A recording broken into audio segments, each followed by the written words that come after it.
Today we will be following up on the previous video discussing ways to fortify your home on a budget. Last time we detailed a plan for reinforcing the area under your windows in an inconspicuous way. If you haven't seen that video, I recommend checking it out, and I'll be adding a link to it in the description down below. Now, it goes without saying that the average modern house simply will not stand up to gunfire, and the average person cannot afford bulletproof walls. But there are things that can be done to fortify certain areas in your home in order to provide cover, and do it in a way that is not so obvious to passers-by. This week's segment will examine an idea for adding reinforcement to the sides of your windows. And just like with the window box project from the previous video, this transition is something that your nosy neighbors will not likely be very suspicious of if they see you doing your work. Most houses have shutters. Now, those shutters are fake. That is, they don't actually work. They are only really there to make the house look nice. Modern shutters are flimsy, typically made out of cheap wood or vinyl.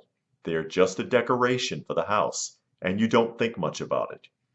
The idea here is to turn that useless decorative shutter into a barrier for the side of the window. This is something that can be done literally for every window in the house. First thing that you're going to need to do is find out where the studs are behind where the shutters are hanging. Keep in mind that because the shutters on your home are probably just a sheet of cheap vinyl, that they are likely literally tacked onto the siding of your home with 4 basic screws.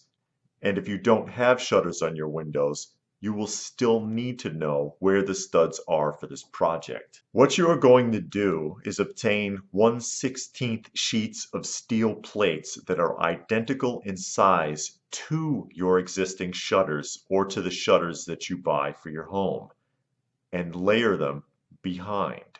You would need a minimum of 4 and up to about 8 1/16 sheets of steel plate. I recommend layering 1/16 sheets because they stop bullets more effectively when pressed together than a solid sheet.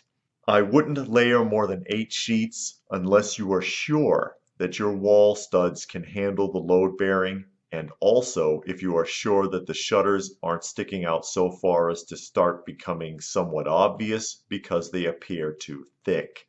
Measure out where your studs are on the exterior wall and mark those spots on your shutters. This will be your guide for drilling the appropriate holes in the steel sheets. You can then glue the sheets together with Loctite or JB Weld or some other epoxy. I would recommend bolting them through the studs from the outside, which may require you to open up the wall from the other side. If you are able to cut out small sections of sheetrock and then reattach them, this shouldn't be too much of a problem, but it will be a little time consuming. Don't rush. Do one window at a time. Shutters would typically run the entire length of your window and are anywhere from 1 to 2 feet wide, sometimes a little wider. I would recommend at least 2 feet wide for proper cover, but not wider than, say, 30 inches, because it may look somewhat odd on the house. And remember, the idea here is to be inconspicuous. Once you have the new shutters attached, be sure to paint the shutters and the sides where the steel might show so it is not noticeable to the naked eye. Congratulations, you now have a bulletproof resistant shield on the sides of your windows to provide cover, and no one is the wiser.